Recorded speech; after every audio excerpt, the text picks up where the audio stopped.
लग्न झाल्यावर मुली सासरी जाताना नेमक्या कोणत्या कारणांनी किंवा कारणासाठी रडतात?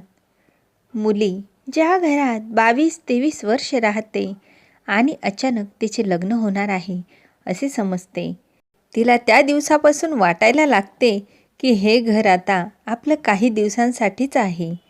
तिला घरातला प्रत्येक व्यक्ती आठवण करून देत असतो की आता तू या घरातून जाणार आहेस.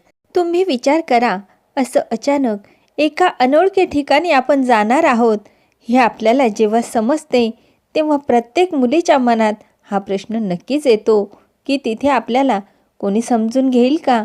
आपण कसे राहणार?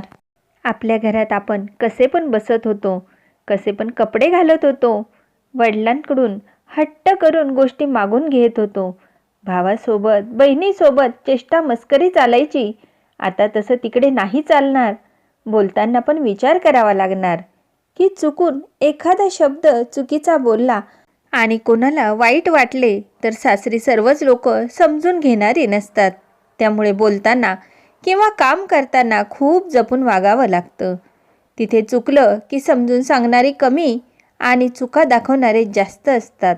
आणि ज्या दिवशी लग्न होतं आणि जायची वेळ येते त्यावेळी लहानपणापासून ते लग्नापर्यंतच्या सर्व गोष्टी आठवायला लागतात आणि खूप रडायला येते. आईवडिलांना सोडून येताना. मुलांनो, जरा विचार करा, तुमचे लग्न ठरले आहे. आता तुम्हाला आपले घर, आई वडील, बहीण भाऊ सगळे सोडून, आपलं गाव सोडून, आपले मित्रमैत्रिणी सोडून जायचे आहे. आता तुझ्यावर बंधने येणार. आता पॅन्ट नाही, फक्त धोतर नेसायचे. सगळ्यांचा स्वयंपाक करायचा, भांडी धुणी करायची, आपल्या आवडीनिवडी बाजूला ठेवायच्या. तुम्हाला गोड आवडते पण सासरी फक्त तिखटच खातात, तिखट खावे लागेल. तुम्ही रात्री लवकर झोपता पण सासरी सगळे 12 वाजेच्या आधी. जेवण खाणं उरकत नाही, तुम्हाला जागे राहावे लागेल. सासूबाई सासरे प्रेम करतील पण तुमच्याकडून अपेक्षा असेल की तुम्ही पार बदलून जाल, अर्थात सावरूनही घेतील. आता हे घर तुमचे आहे असे सगळे म्हणतील खरे, पण सगळे वेगवेगळे असेल. तुम्हाला तुमच्या आईंची, वडिलांची, जेवणाची, आपल्या गोष्टींची आठवण येईल सारखी. बायको खूप प्रेम करेल म्हणून आयुष्यात मोहरून गेल्यासारखे होईल. ते प्रेम नवीन नवलाईचे सुंदर असणार, पण तिचे काम करावे लागेल. ती नेहमी रुसणार, तिची मर्जी संपादित करण्यासाठी झटावे लागेल. सकाळी उठून गरम गरम चहाचा कप हातात मिळणार नाही, उठून सगळ्यांना देऊन मग घ्यावा लागेल, वगैरे अनेक बाबी आहेत.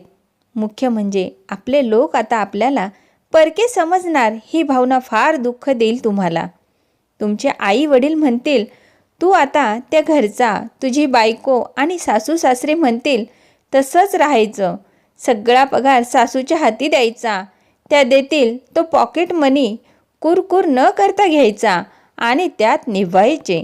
आणि हो, तुझे ते टार्गेट मित्र अजिबात त्यांना भेटायचे नाही बाळा. आता बायकोच्या सांगण्यानुसार सगळे करायचे बरं. जास्त फोन पण करत जाऊ नकोस आम्हाला, ते रागावतील. येत पण जाऊ नकोस माहेरी जास्त. सासू काय म्हणेल, सासरे काय म्हणतील, आम्ही नाही बुवा असे नखरे केले.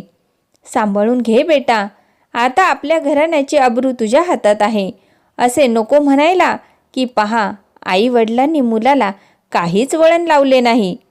पुन्हा परतून ह्या दारी यायचे नाही. आहे की नाही दुःखाची गोष्ट? सांगा बरं. असे सासरे जाताना तुमच्या डोळ्यातून नाही का पाणी येणार?